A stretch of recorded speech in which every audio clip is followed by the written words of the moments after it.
Nabi Musa itu dikejar Fir'aun, ya, depannya laut.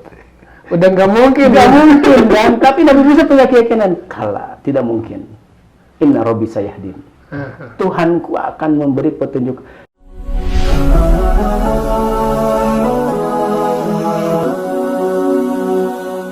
Insyaallah luar biasa tadi pembahasan tentang mindset ya Ustaz ya. Jadi ketika orang tidak ada file bahagianya nggak akan bisa bahagia gitu. Ini menarik nih, kita pengen bahas nih. Orang gimana sih membangun kebahagiaan itu ya?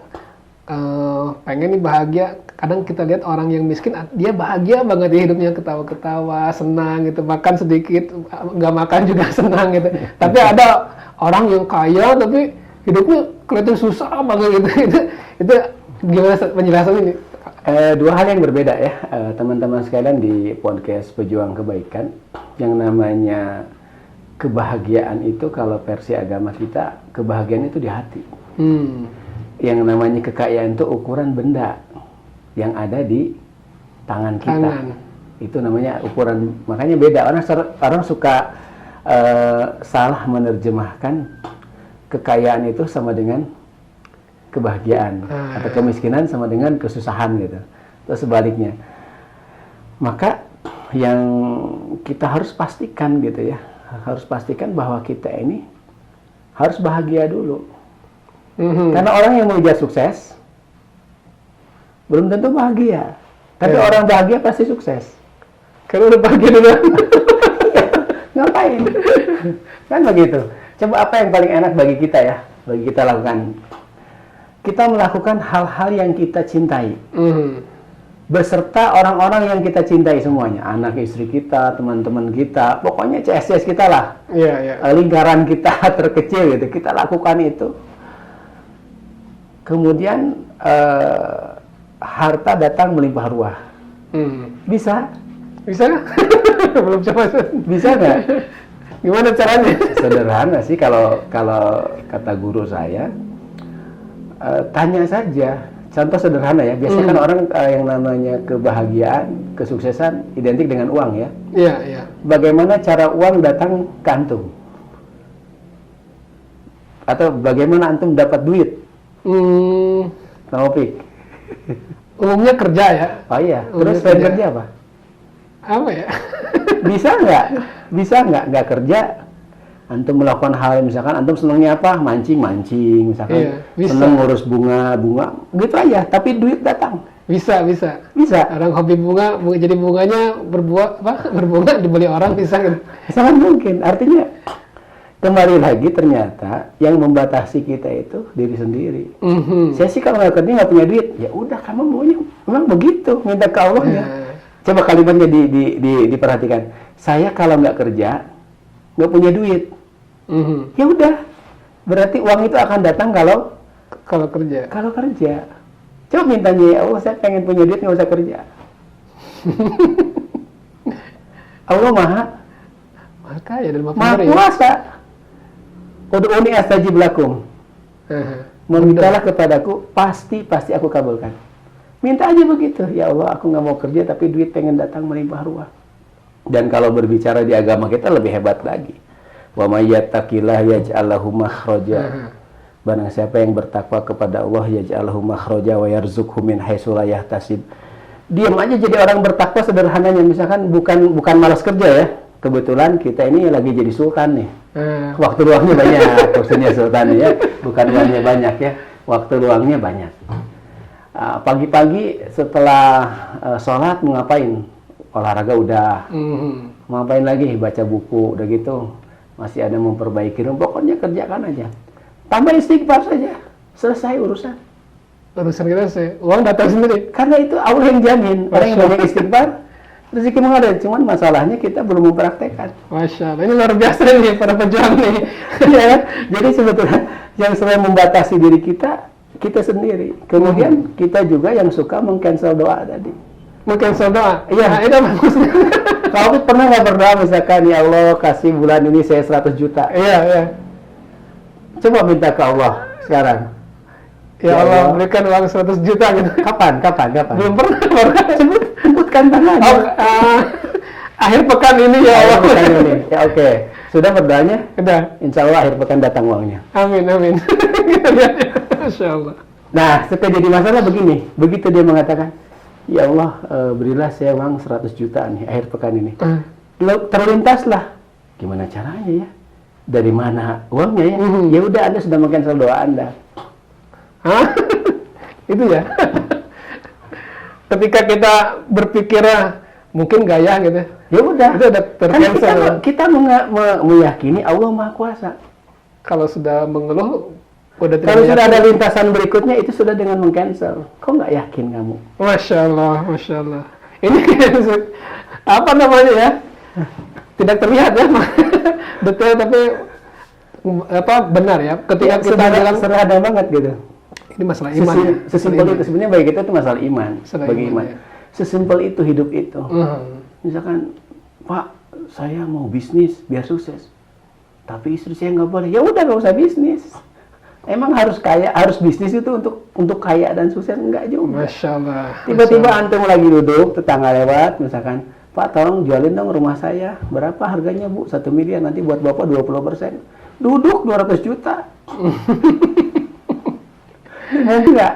Sangat mungkin. Begitulah orang yang berusaha imannya baik, amalannya baik. Selain yang wajib ya, pilihlah amalan itu, misalkan istighfarnya, sholawatnya. Setelah itu selalu berpikir pikiran yang baik. Banyak orang yang akhirnya hopeless, kehilangan harapan, itu bilang nggak mungkin saya. Ya udah, kamu bilang nggak mungkin. Ucapan itu sudah meng-cancel. Iya, meng-cancel, kemudian juga sudah menjudge kita, menghukumi kita. Nggak mungkin masalah ini selesai. Ya sudah, sampai di situ wassalam, kamu mati aja deh. Ini harus sekali ya, para pejuang ya. Apa garis keimanan sebenarnya ya? Ya, ketika sebenarnya kita bilang mungkin nggak ya Allah ngasih uang segini, berarti udah iman kita turun sebenarnya. Padahal misalnya apalagi menghadapi beban stres ya hari ini. Iya. Allah mengatakan la yukallifullahu nafsan illa wus'aha. Allah tidak akan memberikan beban taklif illa wus'aha, kecuali yang mampu bagi kita. Nah begitu. Makanya kalau ada orang sampai berkeyakinan nggak mungkin kayaknya. Ya sudah, sampai di situ kamu sendiri nggak yakin gitu. Lihat keyakinannya Nabi Musa alaihissalam.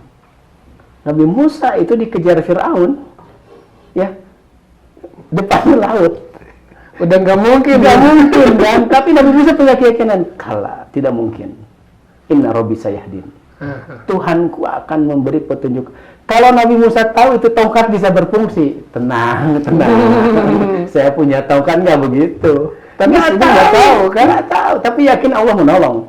Baru Allah wahyukan Musa, pukulkan tongkat itu, terbelah laut menjadi 2. Iya kan? Jadi kuncinya ya, kita masih simpulin dengan pemikiran barusan. Jadi ketika orang punya keinginan, itu harus berharap kuat kepada Allah berarti ya, dengan doanya. Syarat berdoa seperti itu. Dan setelah itu jangan meng-cancel doa dengan ketidakyakinan gitu ya. Betul. Masya Allah. Nah, tatkala pikiran kita diarahkan ke sana, kita punya keyakinan yang sangat luar biasa kepada Allah Subhanahu wa taala atas dikabulkannya doa tersebut, maka Allah Subhanahu wa taala akan mengilhamkan ke semua potensi yang ada di tubuh kita ke arah sana. Pikirannya udah bagus nih. Maka bukan berarti menghilangkan ikhtiar ya, bukan. Tapi Allah Subhanahu wa taala akan mengilhamkan semua tubuh kita menuju ke ikhtiar sana, dan antum akan dipertemukan dengan orang-orang ataupun wasilah-wasilah yang menyampaikan ketujuan tersebut. Jawaban dari doa Anda. Masya Allah, Masya Allah. Nah, jadi sangat ini ya, sangat gamblang sekali. Sebetulnya yang jadi masalah itu adalah banyak orang, ya ibaratnya begini ya, orang yang tidak pernah memperhatikan mindsetnya, kepalanya. Kata teman saya, seperti orang yang sibuk nyetir, dia tidak memperhatikan bensinnya habis. Sehebat apa dia nyetir, akhirnya akan terhenti mobil tersebut. Orang yang tidak memperhatikan pikirannya, gitu ya, positive thinking, positive feeling itu, akhirnya dia akan berhenti. Karena pada akhirnya dia akan capek, putus asa, dan lain sebagainya. Karena off, stop, saya nggak sanggup. Kenapa? Yang bilang nggak sanggup siapa? Kamu. Dia sendiri, kita orang sendiri. Masya Allah. Ini unik ya. Pastain billah. Kalau minta tolong, mintalah tolong kepada Allah Subhanahu wa taala.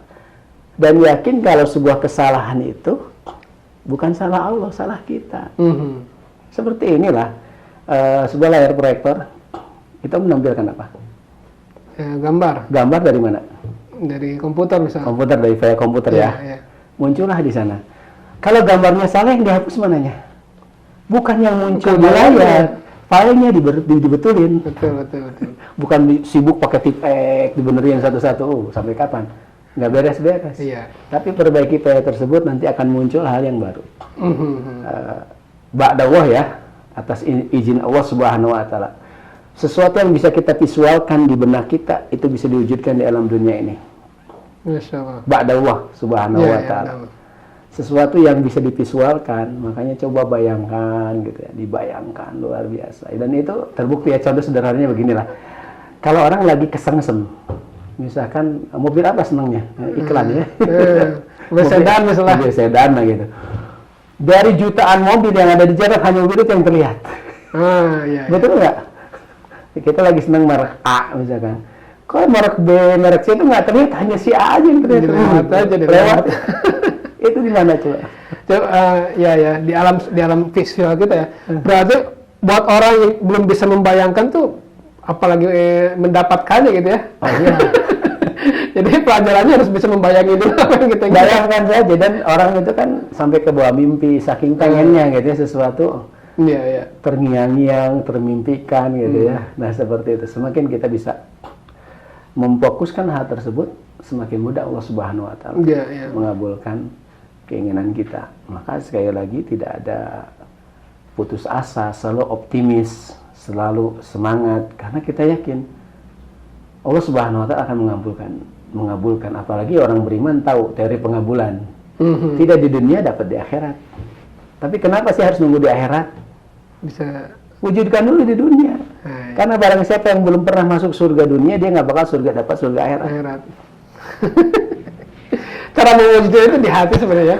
Tinggal kita aja merubah mindsetnya aja kan. Iya betul. Tadi yang kita Iya, tanam di iya, awal iya. gitu kan. Iya. Masya Allah. Jadi hal-hal seperti ini sangat simpel dan ini dipengaruhi oleh lingkungan kita, Mhm. baik dari proses kita dari kecil ya sampai dewasa. Contoh misalkan guru saya mengatakan kalau orang Indonesia itu kalau ada bayi menangis ya apa yang dilakukan ibunya? Ngambil ngais. Yang pertama biasa dilihat dulu, oh ini mungkin lapar. Iya. Lapar enggak, mungkin popoknya basah enggak juga. Akhirnya setelah itu dia lakukan apa? Disusui. Mhm. Sehingga orang Indonesia dewasa kalau ada masalah, dia harus ada yang masuk ke mulutnya. Mohon maaf, misalkan merokok, Iya. makan, dia obesitas, merokok. Karena dia dari kecil ditarbiyah, dimasukkan mindsetnya sama ibunya. Kalau kamu lagi panik, masukkan sesuatu ke mulutmu. Makan. Nah, itu yang terjadi.